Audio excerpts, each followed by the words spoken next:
Hello everyone. In the previous session we have covered about the basics of partnership final accounts. तो हमने last lecture में partnership final accounts का जो basic है part 1 उसको complete किया था। एंड आई होप कि आपका जो बेसिक्स है about fix capital method, fluctuating capital method and different types of adjustments वो सारे आपके कवर हुए रहेंगे। तो आइए अब हम आगे बढ़ेंगे। आज का जो वीडियो होगा, आज के जो लेसन होगा उसमें हम पढ़ेंगे कि जब आपके क्वेश्चन में कोई भी नया पार्टनर बिजनेस में आएगा which is called as admission of partner, या आपके बिजनेस को छोड़ के कोई भी पार्टनर जाएगा कॉल्ड एज रिटायरमेंट या डेथ ऑफ पार्टनर, तो उस केस में अकाउंटिंग एंट्रीज क्या होती है या उस केस में हम किस तरीके से इसको सॉल्व करेंगे। सो एडमिशन ऑफ पार्टनर के बारे में थोड़ा पढ़ेंगे। तो देखो, अगर हम एडमिशन ऑफ पार्टनर की बात करें तो एडमिशन एक तो स्टार्टिंग में हो सकता है, जैसे हमारा अगर कैलेंडर ईयर हम फॉलो कर रहे हैं तो 1 जनवरी से लेके 31 दिसंबर, और अगर हम फाइनेंशियल ईयर फॉलो कर रहे हैं तो 1 अप्रैल से लेके 31 मार्च। तो अगर कोई भी पार्टनर, नया पार्टनर बिजनेस में फर्स्ट डे को आता होगा, मतलब अगर हम फाइनेंशियल ईयर फॉलो करते हैं तो अगर वो 1 अप्रैल को ही बिजनेस में आता होगा तो कोई भी प्रॉब्लम्स आपको फेस नहीं होगा, because he is coming on the first day. तो यहाँ पे मैंने लिखा है if a partner is admitted on the first day of the year, तो उस केस में सेम फॉर्मेट में हम लोग अकाउंट्स के जो एंट्रीज होंगे वो करेंगे। हम सेम ट्रेडिंग अकाउंट बनाएंगे, हम प्रॉफिट एंड लॉस बनाएंगे, will be preparing the profit and loss appropriation and we will finally prepare the balance sheet. Before that we are going to prepare the partners capital और current account. मतलब इसका मतलब ये है कि जब कोई भी पार्टनर बिजनेस में फर्स्ट डे को आता है तो आपके अकाउंटिंग फॉर्मेट्स में कोई चेंजेस नहीं होते। लेकिन अगर कोई भी partner in between the year अगर बिजनेस में आएगा, जैसे कि अगर मैं एग्जांपल लूं तो मिस्टर ए है, ठीक है, क्या है, मिस्टर ए नाम का पर्सन बिजनेस में समझो 1 जून को आ रहा है। कब आ रहा है बिजनेस में? 1 जून को आ रहा है। अब हम लोग हमारा फाइनेंशियल ईयर को अगर काउंट करें तो 1 अप्रैल से काउंट होता है। तो अप्रैल, मई, ये 2 मंथ्स के लिए सिर्फ 2 ही पार्टनर बिजनेस में थे, और जून से एक तीसरा पार्टनर समझो बिजनेस में आ गया। अब जब थर्ड पार्टनर बिजनेस में आएगा तो प्रॉफिट शेयरिंग रेशियो में प्रॉब्लम्स होंगे।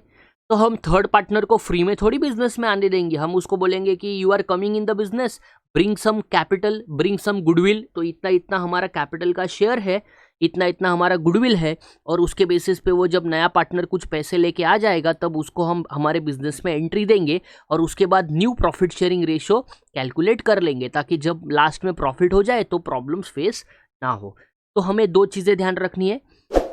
अगर कोई नया पार्टनर बिजनेस में फर्स्ट डे को आता है तो आपका फॉर्मेटिंग चेंज नहीं होगा। जैसे फाइनल अकाउंट्स आप पहले प्रिपेयर करते थे सेम फाइनल अकाउंट्स आप प्रिपेयर अभी भी करोगे।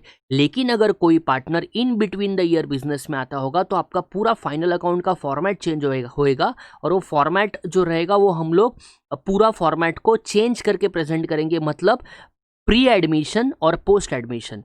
जैसे अप्रैल और मई के मंथ में सिर्फ 2 पार्टनर थे तो वो प्री एडमिशन हो जाएगा, और जून से लेके आगे के मंथ्स में 3 पार्टनर हो जाएंगे तो वो पोस्ट एडमिशन हो जाएगा। तो वो आपको ध्यान रखना है in case of this. Okay, चलो आगे बढ़ते हैं। तो कुछ स्टेप्स मैंने यहाँ लिखे हैं, steps to be followed if admission is during the year. तो दीज आर द स्टेप्स। हमें सबसे पहले क्या करना है कि prepare columnar profit and loss account. मैंने अभी आपके साथ शेयर किया था कि प्रॉफिट एंड लॉस को हमको कॉलमनर फॉर्मेट में बनाना है। फिर हमें 2 रेशियोज यहाँ पे कैलकुलेट करने पड़ते हैं। एक होता है हमारा टाइम रेशो और दूसरा होता है हमारा सेल्स रेशो। जो भी टाइम रेशो होता है वो टाइम रेशो को यूज़ करके हम सारे फिक्स एक्सपेंसेस को डिवाइड करेंगे, और जो भी सेल्स रेशो होता है उससे हम सारे सेल्स के पॉइंट, जो भी एक्सपेंसेस सेल्स को रिलेट करते हैं, जैसे कि एडवर्टाइजमेंट है, सेल्समैन्स का कमीशन है, ये सारी चीज़ें हम वहाँ डिवाइड करेंगे। और फिर जो नेट प्रॉफिट रहेगा बिफोर एडमिशन का, मतलब अभी हमने क्या एग्जांपल लिया था कि जो नया पार्टनर है वो बिजनेस में कब आया था? 1 जून को वो बिजनेस में आया था, राइट। तो 1 जून के पहले का जो भी प्रॉफिट होगा वो प्रॉफिट में उसका शेयर है ही नहीं, बिकॉज वो बिजनेस में था ही नहीं। तो अप्रैल और मई मंथ का जो भी प्रॉफिट होगा वो सिर्फ हम ओल्ड पार्टनर्स को बांटेंगे, और जो जून से लेके आगे का जितना भी प्रॉफिट होगा वो हम लोग सभी प्रॉफिट वो सभी पार्टनर्स में उनके न्यू प्रॉफिट शेयरिंग रेशो में डिवाइड कर देंगे। ठीक है, फिर divide the net profit after admission among all partners including the new partner in the new PSR। वही मैंने आपको बताया कि जब नया पार्टनर बिजनेस में आता है तब वो जिस दिन से बिजनेस में आया है उसी दिन से उसको आगे के सारे मंथ्स में शेयर मिलेगा, पिछले मंथ्स में उसका कोई भी शेयर नहीं है बिकॉज वो बिजनेस में था ही नहीं। ओके, चलो आगे बढ़ते हैं। ये कुछ ट्रीटमेंट ऑफ गुडविल है।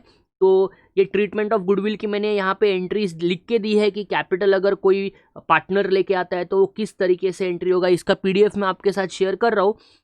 ये जब हम प्रैक्टिकल क्वेश्चन सॉल्व करेंगे तब मैं आपको उसका डिटेल बताऊंगा कि एग्जैक्टली जब नया पार्टनर बिजनेस में आता है तो गुडविल क्या करना है, गुडविल रिटेंड करना है, गुडविल को रेस करना है, फिर गुडविल अगर ट्रायल बैलेंस में अपीयर्स होगा तो उसका अलग अलग कंसेप्ट है। तो इसको फिलहाल आप एक जस्ट ओवरव्यू इसका लेके रखें, इसको एक बार पढ़ के रखें। लेकिन इसके सारे वैरायटी के जब हम प्रैक्टिकल क्वेश्चन सॉल्व करेंगे तो basically at that time I will tell you exactly what should be the treatment of goodwill. Everything will be clearly mention in your question about the goodwill adjustment as concern. ठीक है, तो बहुत सारे points हैं। तो new ratio की अगर हम बात करें तो न्यू रेशो कैसे कैलकुलेट होता है? न्यू रेशो कैलकुलेट होता है balance multiplied by your old share. तो इसको हम कैलकुलेट करना सीखेंगे। तो how to calculate the new ratio? जो भी आपका बैलेंस होगा वो बैलेंस से हमें ओल्ड रेशो को मल्टीप्लाई करना है। जैसे अगर हम देखें आपका ओल्ड रेशो है 2:1। ओल्ड रेशो आपका क्या है? 2:1। तो अगर हम देखें तो नया पार्टनर समझो बिजनेस में आ रहा है 1/5 शेयर को लेके, 1/5 शेयर। तो आपका न्यू रेशो कैसे ढूंढा जाएगा? 1/5। तो 1/5 शेयर है तो 1 - 1/5 आपको करना है। तो कितना बैलेंस बचता है? 4/5। तो दिस इज द बैलेंस। इसके बेसिस पे हम कैलकुलेट करना सीखेंगे। मैं आपका एक पूरा सेशन ही ले लूँगा कि एग्जैक्टली न्यू रेशो किस तरीके से कैलकुलेट होता है। बहुत सारे स्टूडेंट्स को उसमें दिक्कत होती है कि किस तरीके से हम हमारे न्यू रेशो को कैलकुलेट करें। तो उसी बेस पे कैलकुलेट होता है। जो भी आपका बैलेंस है, जैसा अभी आपका बैलेंस क्या आया 4/5 मल्टीप्लाइड बाय ओल्ड रेशो क्या है 2:1, मतलब टोटल क्या है 3। तो 4/5 मल्टीप्लाइड बाय 2/3 ऐसे आपको कैलकुलेट करना है और उसके बेसिस पे आपको न्यू रेशो को कैलकुलेट कर लेना है। तो ये हमने we have covered about the admission of partner related adjustment. तो मैंने पार्टनरशिप फाइनल अकाउंट्स को 2 पार्ट में ब्रेक किया है। Number 1 was normal final accounts related points, and number 2 which now we have covered about the admission of partner। तो admission of partner के बारे में सारी डिटेल्स हमने पढ़ ली है। तो अगले बार हम जब अगले वीडियो में मिलेंगे तब हम थोड़ा सा प्रैक्टिकल क्वेश्चंस के बारे में डिस्कस करेंगे कि एग्जैक्टली न्यू रेशो कैसे कैलकुलेट होता है, न्यू रेशो के जो एडजस्टमेंट्स है वो किस तरीके से होंगे। All those points which we are going to discuss in much detail in the next sessions to come. Thank you very much from this session. अगर आपको अच्छा लगा है तो लाइक कर ले, अपने फ्रेंड्स में इसको शेयर कर ले। Thank you, bye bye, take care.